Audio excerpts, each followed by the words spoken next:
Hello students, कैसे हैं आप। हमारा डिस्कशन था about kinds of negotiable instrument और उसमें एक लास्ट कैटेगरी को हमने डिस्कस अब तक नहीं किया था।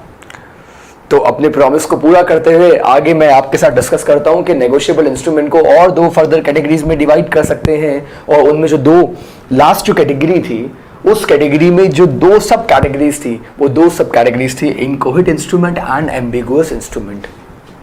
अब ये इनकोहेट और एम्बिगुअस इंस्ट्रूमेंट होता क्या है एग्जैक्टली और ये किस तरीके से फंक्शन करता है। देखिए, मैं इस इनकोहेट इंस्ट्रूमेंट को इनकम्प्लीट इंस्ट्रूमेंट का नाम भी दे सकता हूं, यानी कि इस इंस्ट्रूमेंट को हम इनकम्प्लीट इंस्ट्रूमेंट भी बोल सकते हैं। तो ये इंस्ट्रूमेंट काम कैसे करता है, इसका मैकेनिज्म क्या होता है, ये देखते हैं जरा।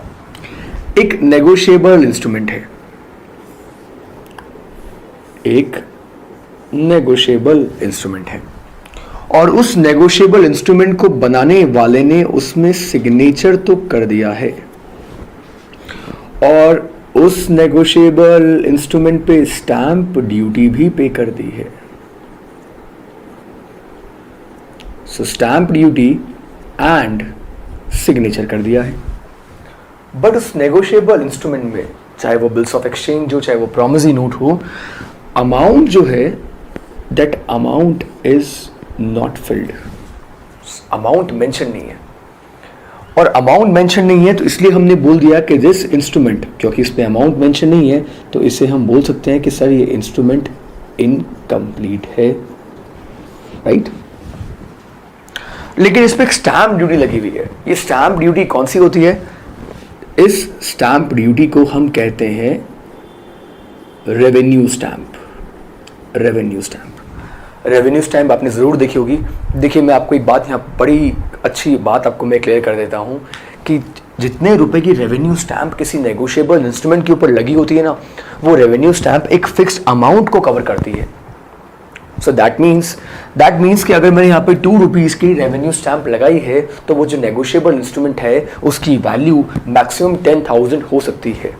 ये हमने एक एग्जांपल लिया है कि अगर 2 रुपए की रेवेन्यू स्टैंप लगी हुई है तो वो नेगोशिएबल इंस्ट्रूमेंट जो है वो 10,000 रुपीज़ का बन सकता है, नॉट मोर देन दैट। अब ये नेगोशिएबल इंस्ट्रूमेंट मैंने बनाया, तो ये नेगोशिएबल इंस्ट्रूमेंट मान लीजिए मैंने बनाया, राइट। और बनाने के बाद प्लस वो जो नेगोशिएबल इंस्ट्रूमेंट था वो क्या था? इट वॉज पार्शली और होली ब्लैंक। तो मैं ये बोलता हूँ कि ये नेगोशिएबल इंस्ट्रूमेंट पार्शली ब्लैंक था। मैंने इस इंस्ट्रूमेंट को ड्रॉ किया, सो मैं इस इंस्ट्रूमेंट का बन गया ड्रॉयर। अब आप पूछेंगे कि सर आपने अमाउंट क्यों नहीं फिल किया? मैं आपको एक रीजन बताता हूँ मैंने अमाउंट क्यों नहीं फिल किया। मैंने जिसको ये नेगोशिएबल इंस्ट्रूमेंट दिया था उससे मैंने सर्विसेज ली थी, बट सर्विस का जो अमाउंट था ना वो फिक्स नहीं था। उसने मुझे कहा कि जो सर्विसेज के जो पैसे होंगे that will be somewhere around 10,000, but 10,000 से कम होंगे। 10,000 तो नहीं होंगे लेकिन 10,000 के अंदर अंदर होंगे। तो मैंने उसे एक नेगोशिएबल इंस्ट्रूमेंट दिया। जो मैंने नेगोशिएबल इंस्ट्रूमेंट उसे दिया उस नेगोशिएबल इंस्ट्रूमेंट पे अमाउंट मेंशन नहीं किया मैंने, और मैंने उस नेगोशिएबल इंस्ट्रूमेंट को डिलीवर कर दिया एक होल्डर को। Holder which is defined under section 8 of the negotiable instrument act. Holder का मीनिंग क्या होता है ये आप सब लोग जानते हैं। होल्डर वो होता है जिसके पोजीशन में इंस्ट्रूमेंट होता है और जो अपने नाम से उस इंस्ट्रूमेंट का अमाउंट क्लेम कर सकता है। तो वो इंस्ट्रूमेंट मैंने एक होल्डर को दिया और मैंने उसे ये कहा कि इस इंस्ट्रूमेंट को फिल कर लेना, और इंस्ट्रूमेंट को फिल करके वो अमाउंट जितना भी है you can recover that amount. लेकिन पता उस होल्डर ने क्या किया? उस होल्डर ने एक आइडिया सोचा कि सिग्नेचर मेरे हैं तो अमाउंट मैं जितना चाहे उतना फिल कर देता हूँ। और वो होल्डर अब क्या करता है? वो होल्डर इसमें अमाउंट फिल कर देता है 11,000। अब बताइए क्या वो होल्डर इसमें 11,000 का अमाउंट फिल कर सकता है कि नहीं कर सकता?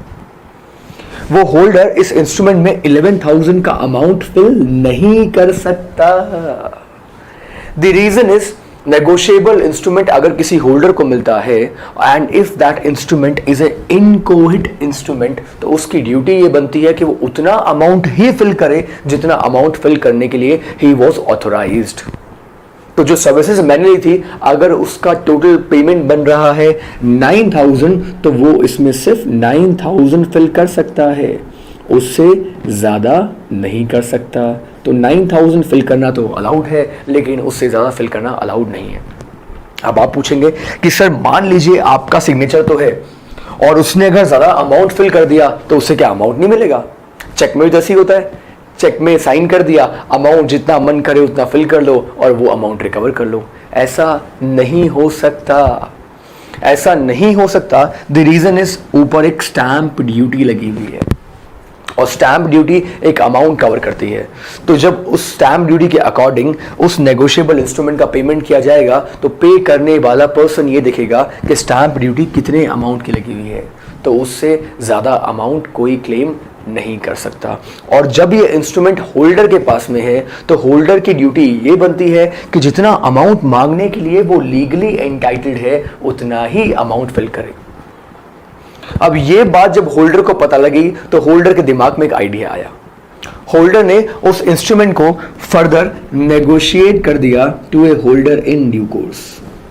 तो होल्डर ने उस इंस्ट्रूमेंट को फर्दर नेगोशिएट कर दिया। नेगोशिएट कर दिया किसे? सर उसने उसे नेगोशिएट कर दिया to a holder in due course. अब सिचुएशन क्रिटिकल हो गई और holder in due course sir section 9 में डिफाइंड है। होल्डर इन ड्यू कोर्स तो वो होता है जो before maturity with good faith and with consideration instrument को लेता है। और ये तो आप जानते ही हैं कि होल्डर इन ड्यू कोर्स को ऐसी बहुत सारी प्रिविलेजेस मिलती हैं जो बाकी किसी पार्टी को नेगोशिएबल इंस्ट्रूमेंट में नहीं मिलती। तो अब क्या ये होल्डर इन ड्यू कोर्स इस पे ज़्यादा अमाउंट फिल नहीं कर सकता? ऐसा नहीं हो सकता कि होल्डर इन ड्यू कोर्स इस पे 90,000 का अमाउंट फिल कर दे और वो अमाउंट रिकवर कर ले। The answer is no. Holder in due course ऐसा बिल्कुल भी नहीं कर सकता। अगर ये instrument holder in due course के पास में भी है तो होल्डर इन ड्यू कोर्स इस पे सिर्फ उतना ही अमाउंट डाल सकता है जितना अमाउंट स्टैंप ड्यूटी कवर कर रही थी, यानी कि the maximum amount that can be recovered by the holder in due course is ₹10,000, क्योंकि हम ये देखेंगे कि स्टैंप ड्यूटी कितना अमाउंट कवर कर रही है। सो ये एक फंडा हमें यहाँ फॉलो करना है। तो अगर मैंने ये देखा कि होल्डर कितना अमाउंट रिकवर करेगा और holder in due course amount कितना रिकवर करेगा, तो हम ये बोलेंगे कि होल्डर इन ड्यू कोर्स उतना अमाउंट रिकवर कितना कर सकता है जितना स्टैंप ड्यूटी कवर कर रही है। होल्डर कितना अमाउंट रिकवर कर सकता है? सर जितने अमाउंट के लिए ही वॉज लीगली एंटाइटल्ड। तो फ्रेंड्स अब जरा बात करते हैं कि एम्बिगुअस इंस्ट्रूमेंट क्या होता है। एम्बिगुअस इंस्ट्रूमेंट, जैसा कि इसका नाम ही हमें बता रहा है कि जिसमें एम्बिगुइटी है। एम्बिगुइटी का मतलब something which is not clear, वो पूरी तरीके से जो क्लियर नहीं है। और अगर मैं बात करूं एम्बिगुअस इंस्ट्रूमेंट की, so this is an instrument जिसको हम बिल्स ऑफ एक्सचेंज या फिर promissory note, bills of exchange या प्रॉमिसरी नोट कुछ भी ट्रीट कर सकते हैं। आइदर बिल्स ऑफ एक्सचेंज मान लीजिए या इसे प्रोनोट मान लीजिए। तो एक ऐसा नेगोशिएबल इंस्ट्रूमेंट है सर, अगर जिसे हमने बिल्स ऑफ एक्सचेंज मान लिया ना, तो वो bills of exchange he treat किया जाएगा। और अगर हमने उसे प्रॉमिसरी नोट ट्रीट कर लिया तो अब वो बिल्स ऑफ एक्सचेंज नहीं बनेगा, अब उसे हम प्रोनोट ही कंसीडर करेंगे। ऐसा इंस्ट्रूमेंट कौन सा इंस्ट्रूमेंट होता है? एक एग्जाम्पल लेके मैं आपको क्लियर करता हूं।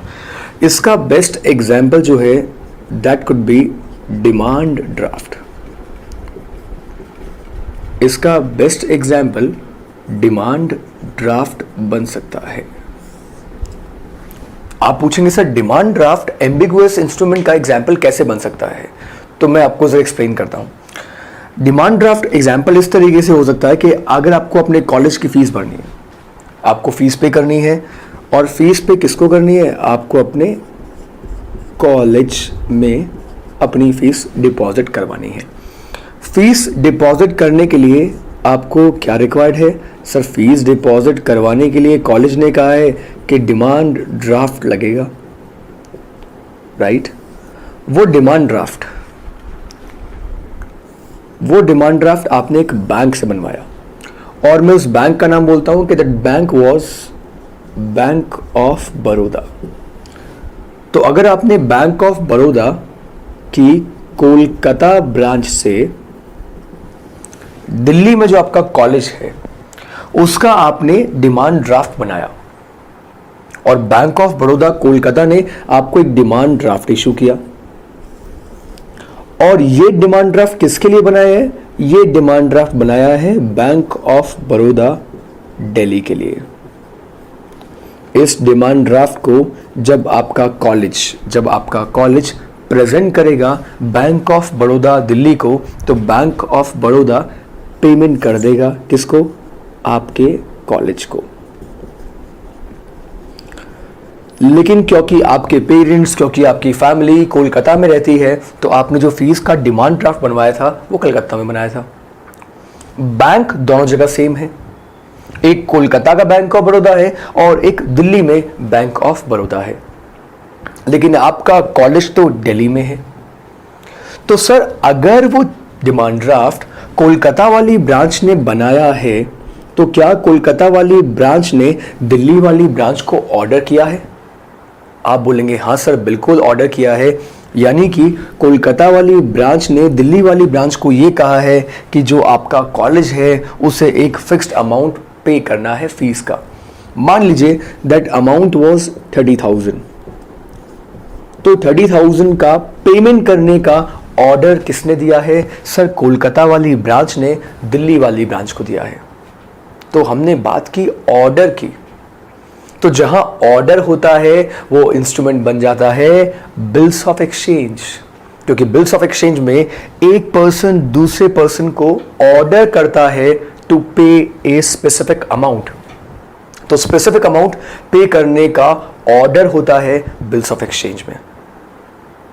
तो क्या मैं डिमांड ड्राफ्ट को बिल्स ऑफ एक्सचेंज ट्रीट कर सकता हूं? आप बोलेंगे हाँ सर बिल्कुल ट्रीट कर सकते हैं। यहां तो 3 पार्टीज हैं, एक बैंक ऑफ बड़ौदा की कोलकाता ब्रांच है, एक बैंक ऑफ बड़ौदा की दिल्ली ब्रांच है, और तीसरा कॉलेज जिसको पेमेंट मिलना है। सो ए ड्रॉयर, ए ड्रॉई एंड ए पे। लेकिन अगर मैं ये बोलूं कि अल्टीमेटली जो पे करने का प्रॉमिस है वो कौन कर रहा है? आप बोलेंगे सर बैंक ऑफ बड़ौदा। और पे भी कौन कर रहा है? Sir bank of Baroda. हाँ ये बात सही है कि ब्रांचेस चेंज हो गई हैं, but ultimate the company is bank of Baroda. जिसने डिमांड ड्राफ्ट बनाया जिस कंपनी ने, वही कंपनी तो अल्टीमेटली पेमेंट कर रही है। तो जब किसी इंस्ट्रूमेंट को बनाने वाला खुद पेमेंट करता है, उस इंस्ट्रूमेंट को क्या कहते हैं?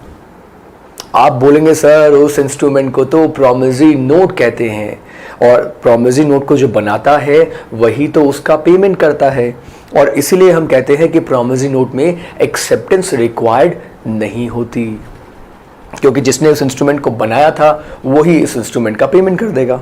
तो अब बताइए कि डिमांड ड्राफ्ट एग्जैक्टली क्या है?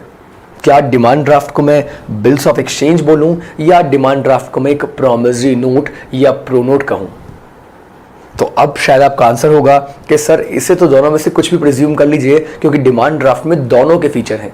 डिमांड ड्राफ्ट में बिल्स ऑफ एक्सचेंज के भी फीचर हैं, और डिमांड ड्राफ्ट में तो सर प्रॉमिसरी नोट के भी फीचर हैं। तो दोनों के फीचर होने की वजह से मैं उस डिमांड ड्राफ्ट को एम्बिगुअस इंस्ट्रूमेंट मान सकता हूं।